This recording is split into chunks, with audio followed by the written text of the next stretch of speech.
Holy cow. 1985. Wow. Wow. How are you?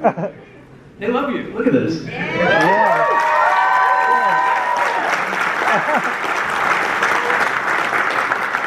And I love them. Ouch, and every one of you. That's nice. Look at that. What is it like for you, 40 years later, to watch this in a theater again, like this? It's kind of extraordinary. What I've learned over these 40 years is that while this character that I portray, Loudon Swain, he appears to be the movie, you know, but like this piece of fabric. Loudon Swain is kind of the poster, you know, the centerpiece for the film, but if you took this piece of fabric apart, you'd see that it's actually made up of a lot of threads. And what I've learned over the years is that each of those people's names, each of those musicians, each of the technicians that worked to make this movie possible and to make it as good as it is, that we're still watching it 40 years later, that each of those threads is really important, that they're the strength of the fabric, and it only takes one or two threads to make the fabric imperfect and something that we don't regard after 40 years. So I'm really happy to be a thread in that fabric that is Vision Quest. So here's an interesting tidbit. Well, I think it's interesting, but that great finale, Loudon Beach shoot, we almost didn't get to see that ending. Why? Because the book doesn't end that way. Right. Yes. No. The book, Loudon's Vision Quest was to reach 168, and when he goes through the door after doing the jump rope and stuff, the book ends. Oh. He accomplished the goal, but that would be very unsatisfying for a movie audience. Well, one of the things that did happen was probably only the ladies would notice this, but the guys probably didn't. But in the weigh-in scene, when I pulled my panties, my underpants off, you may have noticed that I had a wig on. Did anybody notice I had a wig? Oh, that's good. The wig I did this time, because you told me. Yeah. So what happened was, I did Vision Quest, and then I went to Toronto and did a movie with Diane Keaton and Mel Gibson called Mrs. Soulful. Right. Okay. And then with Alan Parker and Nicolas Cage, and a movie called Birdie, and then went to London to do Full Metal Jacket with Stanley Kubrick. It was quite a run of movies, and when I finished Birdie, has anybody ever seen Birdie? Yes. It's quite a movie, isn't it? So in Birdie, I lost about 25 pounds from all this muscle that the whole time I was making Vision Quest, I was trying to put muscle on, because I was still studying acting at Stella Adler's Conservatory of Acting. And when you go to drama school, you start smoking and drinking gallons of coffee, because that's what actors do. And so when Harold Becker met me for Vision Quest, he said, "I think you're a good actor, but I don't think you could do 10 push-ups." I said, "Oh, come on, man, I can do 11. And so they sent me to Spokane, Washington before we began filming to try to, Spokane, Washington, Monroe Bridge, he's got it on his t-shirt. I just walked across it last week. Yeah, it's so beautiful. If you've never been to Spokane, Washington, don't tell anybody, but go visit. But don't tell anybody, because you don't want to fill it up with a bunch of, New Yorkers. Isn't that right? Yeah, keep it secret. Anyhow, so I went to Spokane to wrestle, and all those kids that you see in the movie in the wrestling scenes were all state champions. They were all fantastic wrestlers. But the whole time I was making the movie, I was trying to gain weight because I was so skinny. And Brian Shute, what's his name, Adam? Frank Jasper. Thank you. Frank Jasper, he's a beast. He's a huge man. So Anyhow, so I try to gain the weight. We finish the movie. I go off. I make Birdie. I lose 25 pounds. I'm so skinny. And some point when they were editing the movie, they went, "Oh my God, this movie's about a guy losing 160, losing weight to wrestle 168, and there's no weigh-in scene." So I finished Birdie. I came back, and I was skinny again, and had to do this weigh-in scene, and I'm really skinny in that scene. What am I talking about? but my head Come back for a reshoot. My head was shaved because in the Birdie scenes, Birdie's in a mental hospital and his head shaved, so they had to put a wig on me and do the weigh-in scene. Jesus, that was such a fucking Well, the other thing is, with that scene, originally Carla was just gone. She's not supposed to come back, and I think you said they wanted to kind of rocky it up a bit, with having her come back and give a pep talk. Yeah, because you've got Talia Shire in the great Rocky movie saying, kick his. What does she say in Rocky? Win. Yeah, she's in bed, right? Win. And so they needed Carla to come back and say, kick his ass. It's very gratifying as an audience member to have the character come back and say something like that. So they needed. So that was a reshoot. They turned Frank Jasper into a bad guy because in the book, Frank Jasper was just kind of a guy like Loudon who just wanted to be the best wrestler in his weight division. But you couldn't have that. You had to turn him into a monster. So this other scene that was added was after the wrestling match where I got the first bloody nose.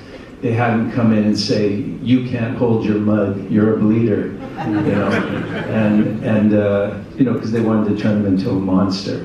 But he's just a kid like Loudon. He just wants to do the best. The other thing that was cut out of the movie that I didn't think was fair was when I go to see Lemon Pie Kevin. Oh, I have a whole thing about that. Oh, you do? Yeah. Should I let you go? Well, what I want to bring up first, because you mentioned the push-ups, and it leads into that in that scene in the hallway we do the push-ups, that's not in the script. No, I'd done a movie before this movie with the great David Alan Grier. Did anybody know David Alan Grier?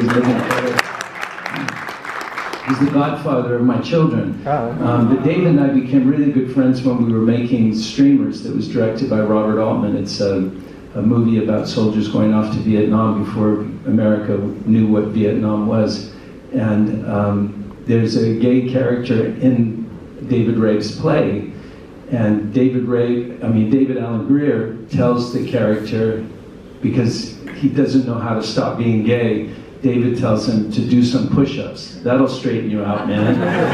And so after Lemon Pie Kevin grabs my junk when we're doing Tai Chi, as an homage to my friend David Alan Grier, when I ran out of the room, Harold Becker said, "Do something, you got to do something." And the only thing I could think was what David Alan Grier told me to do was to do some push-ups. It straightened me out.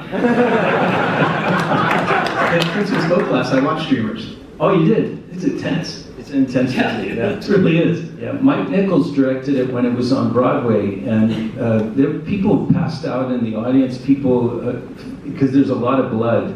And the way that they did it so realistically when they did the play, the production, people got sick and passed out, and it was a very controversial production that was done on Broadway with Mike Nichols directing it. Yeah.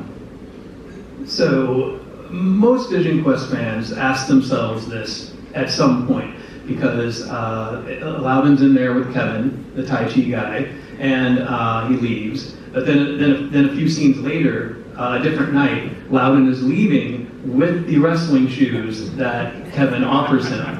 And there's always been a debate. How did Loudon get those wrestling shoes? What has happened in between there? And tonight you're going to get your answer.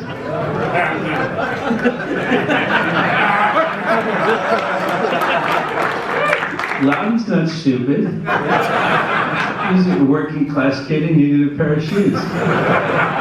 No, what happened was Loudon goes back up to the room to deliver lemon pie and coffee, because that's what Lemon Pie Kevin liked, was lemon pie and coffee. By the way, I was so hungry when we were shooting those scenes. He would take one bite of the lemon pie and we'd shoot the scene. Now, take two, you have to bring in a new piece of lemon pie. So that lemon pie would go into a room. I was eating all the lemon pie. I was so hungry because of all the wrestling and running and stuff.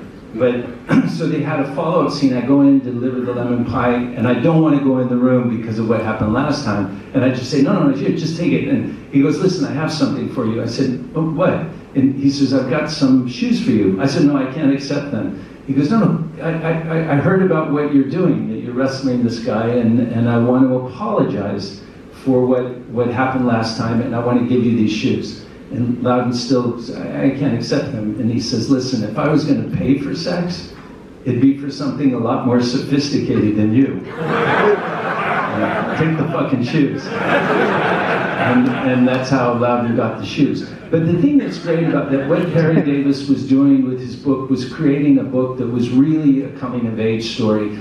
It's so, and I think there are young people that watch the film today that don't even understand why they like it. But it takes place before video games. It takes place before social media. It takes place before computers. That if people wanted to be together, they had to be together. And I think it's the same thing with Stranger Things, that the young audiences that watch Stranger Things, they don't know why it is that they like it, but the kids are together. They're communicating with one another. And these stories in the 80s took place in a time, in a moment, when coming of age was still allowed. That if Loudon says and does many inappropriate things in the story. If he did that to Carla in a movie today, there's no question that he'd be canceled for his behavior. But Carla teaches him a lesson. She says, you're just lucky because you're young and you're stupid, and I'll allow you to get away with something like that. So it becomes a learning moment. And it's, before a child walks, it has to crawl. And it probably falls down, 3,000 times before it learns to walk. And then before it learns to run, it has to go through these steps. And I think that's kind of unconsciously, subconsciously why we love some of these movies from the 80s and before, because people are communicating with one another. You did say it was before video games. I want to, for the record, I did own an Atari 2600. So, haha. Oh, but you were saying earlier, that's the scene, the second scene with Kevin is the one you were upset it was cut, though. Yeah. Because he didn't get his full arc. He didn't know. It was important.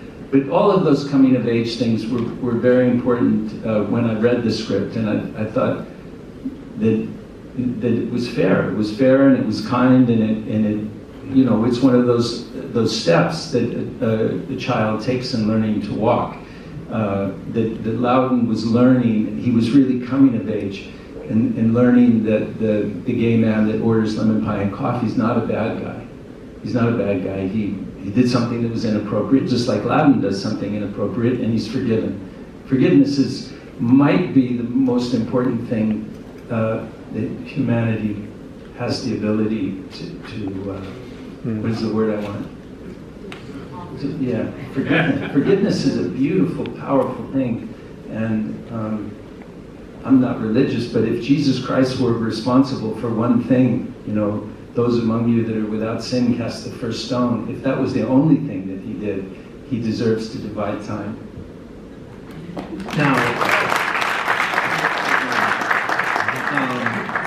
Now, eagle-eyed viewers might have noticed. The singer at the bar. Yes. Wow. That was shocking. That was Madonna. Yeah, right. Although some of them may have thought it was Boy George. So, and I know we talked about this at length, but at the time, she had like the hit like Holiday, and I think Borderline was starting to climb the charts. She wasn't at like a virgin super, like when she was on set, you were just like, oh, here's the new singer. She wasn't Madonna yet. Yeah, I think in those days, if you were a Warner Brothers recording artist, they would, if there was a Warner Brothers movie coming out, they would try to find a way to get their artist in the film to sing. And so that whole scene was kind of created for Madonna to appear in the movie and to get a couple songs in, because there was people at Warner Brothers thought that she showed some promise. Internationally, they changed the title of the film to Crazy for You. Yeah, around the world, the movie stopped being called Vision Quest, and they changed it to Crazy for You. I was in Italy. I had a break in filming on Full Metal Jacket and went to meet the two filmmakers named the Taviani brothers. And we were near the Piazza di Spagna, the Spanish Steps, and I saw this poster, and it was Madonna. And it said, Pazzo per te, which means crazy for you. And I thought, she must be singing here. And I got closer, and there I was on the bottom of the poster. All of a sudden, I was in a Madonna movie. Now, is there anyone from the cast that you still keep in touch with? Every once in a while I run into Forrest Whitaker, yeah, he's wonderful. And really kind, and really, he started, I think it's called the Forrest Whitaker Foundation. I mean, it's such a coincidence that the foundation will be named with the same name as Forrest Whitaker. That's not very funny. But Forrest, he grew up in East LA, and he grew up with all the gang violence and death that was a result of young people fighting with one another. And so he started this foundation to find ways to bring the heads of those gangs together, to sit down, look at one another, touch one another, and say, I don't hate you, I don't want to kill you, I don't want to die. And a couple of years ago, Oprah Winfrey gave his foundation $1 million, and he does this around the globe because young boys do stupid things like get in gangs and want to kill one another. So Forrest Whitaker has this incredible organization that goes around and brings these kids together, and he's got like a 99% success rate with his foundation. So yeah, Forrest Whitaker. It is great to hear that really lovely story, and then when you think of him in the movie where he's just yelling the P word at climbing the peg hole. Yeah, and there is another fella here that was in the movie. He played Schmoozler. His name's Raphael Sbarge. Oh. Come on up.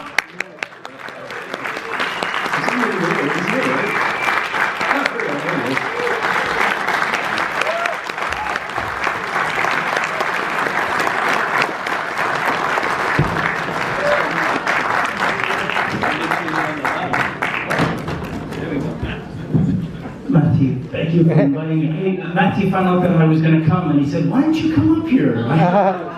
Very sweet of you, very sweet. So we did an elaborate ruse. That was all planned. Sorry to peek behind the curtain, but... Yeah, no, right.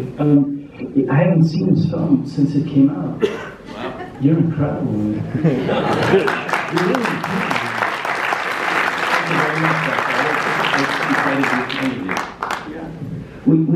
We went through this training. The coach who laid him in at the end is a guy named Cash, who was the actual coach who in Spokane, and he's infamous there, and he put us through this. They killed us with the training. It was really. Was it 2 months of training? It was a month, but it was like 3 times a day. I mean, it was brutal. And we all of the, when we did the exercises and everything, that was just a product of a lot of work. His name was Cash Stone, and he said, my parents named me Cash because they always wanted a little around the house. You see him in the morning, you say, good morning, Cash, how are you? And he said, better and better, better and better. And you realize that the mantra of saying better and better, it works. That if you really believe that you're getting better and better. I just saw him, he's 92 years old. He's in better shape now than he was when we made it. Yeah.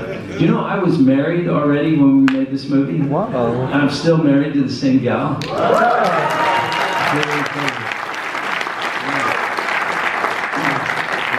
tough Puerto Rican girl from the Lower East Side. And Caridad.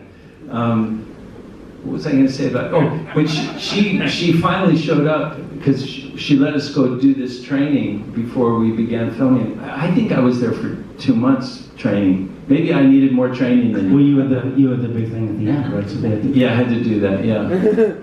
People ask me, when he throws you and you bounce on the mat on your back, how did you do that? Because they threw me on my back. It really hurt, you know, it really, really hurt. But my wife, so she shows up, and I've been sleeping alone for 5 or 6 weeks, and now all of a sudden there's a person in bed with me, and anytime somebody, you know, when you're doing the wrestling practicing and stuff, if somebody puts their arm around you, you have to defend yourself. So I threw my wife out of bed a couple times. She made a place, she stopped sleeping with me. She made a place on the floor and started sleeping on the floor of the hotel at the Davenport to Spokane over there. The Davenport Hotel. I was kissing her goodbye one morning, I guess it was 1984, and there was a big earthquake. And while I was kissing her, the building shook. And she was like, wow. I actually have a question for you, because when I did a piece on this movie like a month or two ago, and I talked to Daphne Zadiga, and she mentioned you quite a bit, because she's like, I wasn't in a lot of scenes, so I had a lot of free time to hang out there, and she mentioned you and J.C. Quinn and her going to a lot of jazz clubs and hanging out at an arcade. yeah, JC was incredible. There's a wild story about JC that I just remembered watching this, which is that JC played the cook, right? So, yeah, he's great. It gets me every time. We used to go to the bar at the hotel, and JC used to drink and really drink, like every night. And I remember, and this, it's a wild thing. He actually submitted his bar bill to Warner Brothers because he said it was part of him getting into character. I don't know if they paid it. But Daphne said he told the both of you to not put money in a bank, to put it under your mattress. he was a character, man. He was really a trip. Yeah.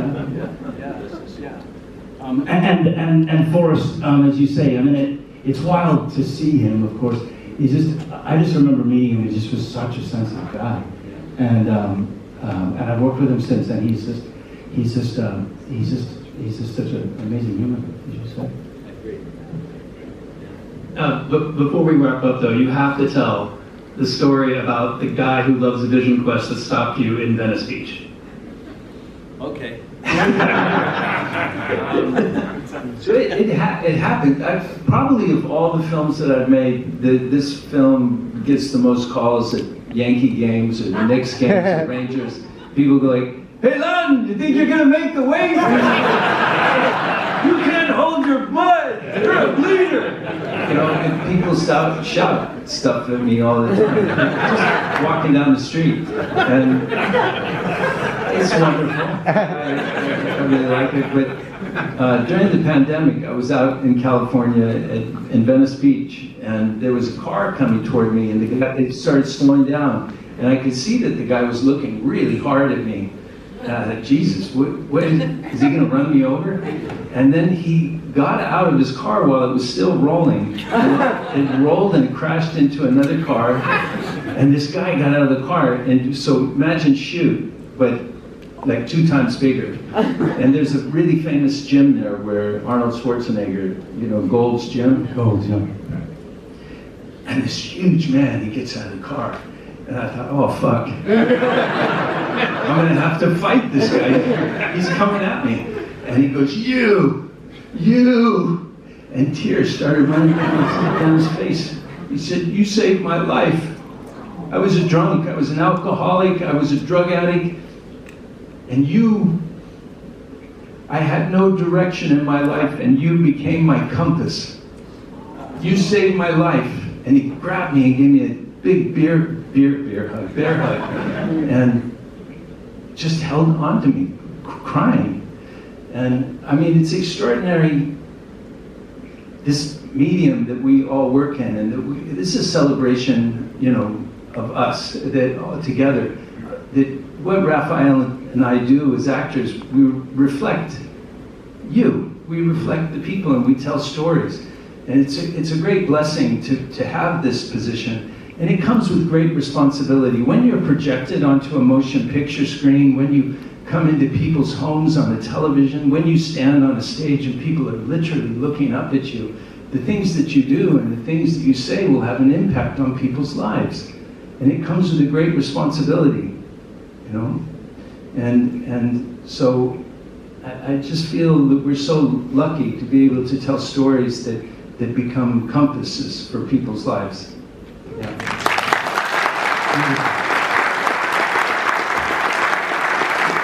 I love this movie, and it really, as you just said, it holds a light for them, and it really is. And you took the trip. I mean, it really, it's really beautiful what you did. It's so great.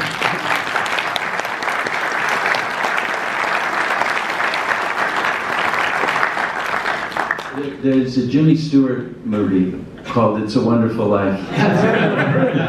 And it was a big disaster when the movie came out. It wasn't a big success. And then somebody on the television network decided to program it at Christmas time. And the world discovered it. And, you know, so when I think of the films that I've made that weren't successful, I think of Vincent van Gogh.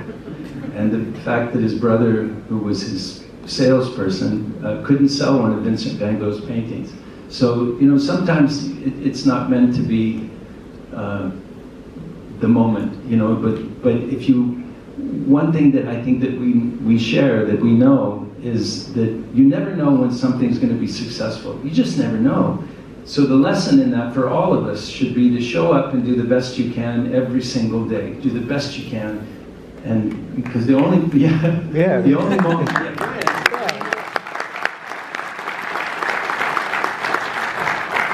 the only moment that we own is between action and cut. You know, and then it goes off and it's in someone else's hands, and we just have to do the best we can between action and cut.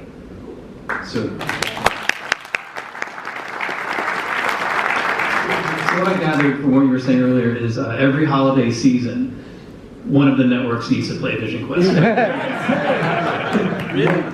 Yeah, like It's a Wonderful Life, and we'll just do this every year. Oh, yeah.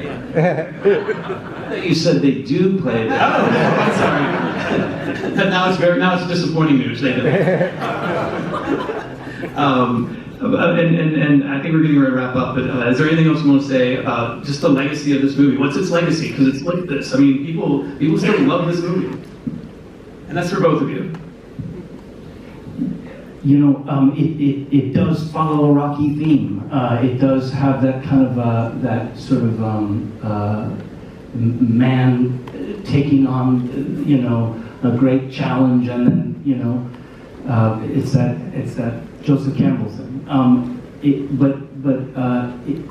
There's something so, I guess I want to just say so, and I mean this in the best sense, so innocent about it. And that's part of the, you know, pre-cell phone, there's just something so pure about it, which is, again, what you held and we personified. It translates. And so what is a very simple story, you know, in a certain sense, just ends up being very moving because of the purity of it.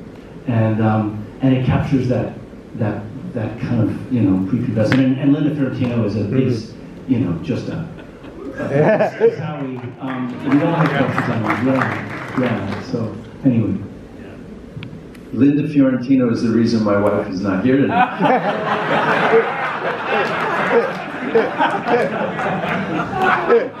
Yeah. You want to hear a joke? Yes. Somebody told me on the way here, why do men die before their wives? Why? Because they want to. That's a terrible joke. Things are going so well. I wasn't telling you because I wanted you to laugh. I wanted you to say, that's a terrible joke.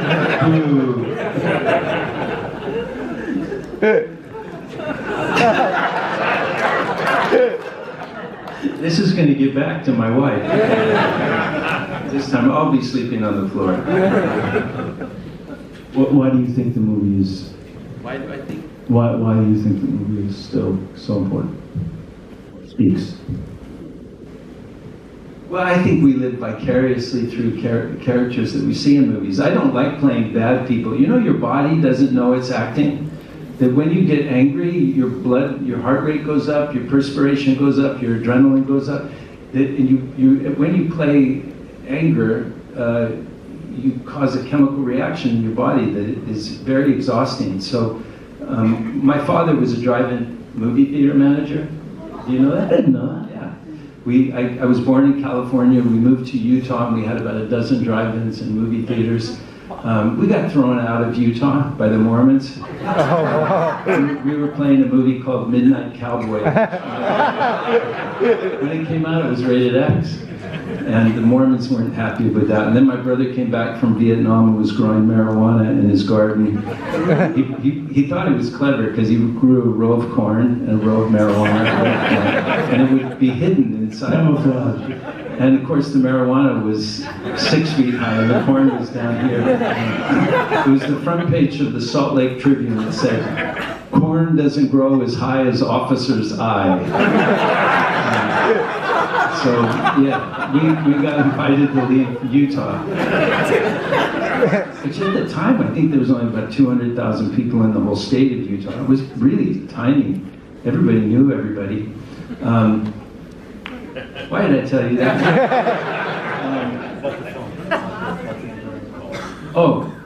So when I was watching movies when I was little, I thought that movies were documentaries. I thought that Sean Connery was really James Bond, and Clint Eastwood was Dirty Harry, and the cowboy movies were real.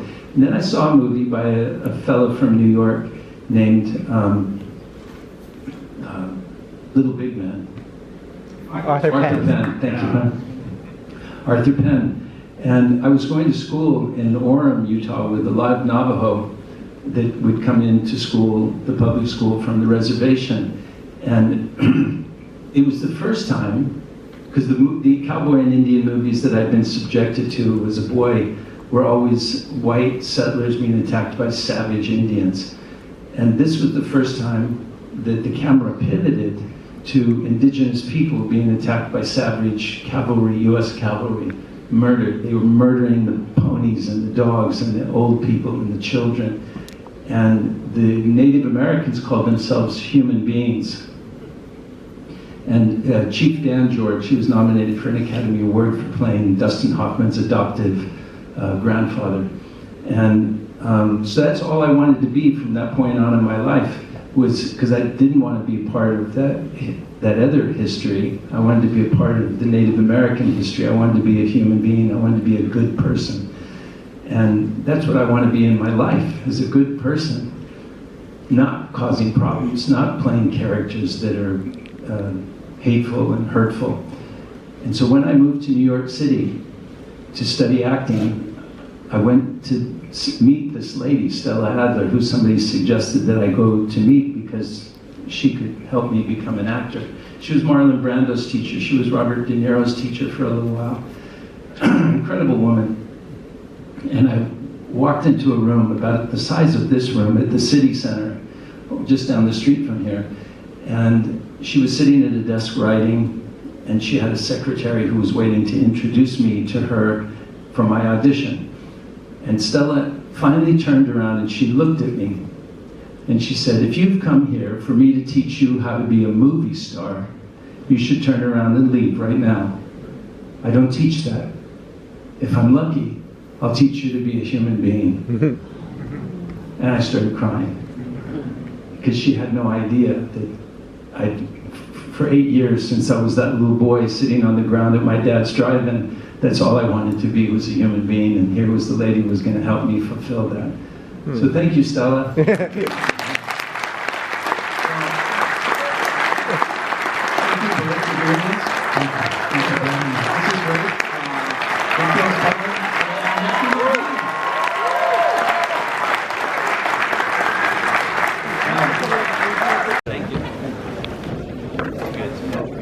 Hi, Raphael.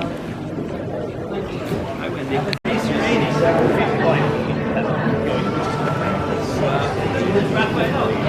Raphael, there you are.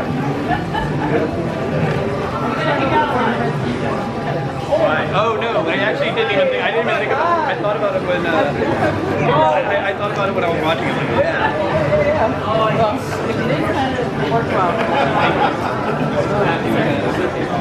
Oh my God. Thank you so much. Thank you. You did a great job. I really appreciate it. Oh, that's awesome. Thank you. Smoothly. Sweet.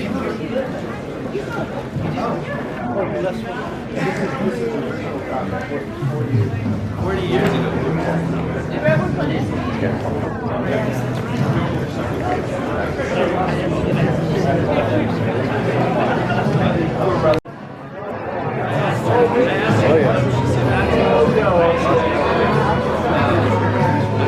You get a picture of me while I'm doing it?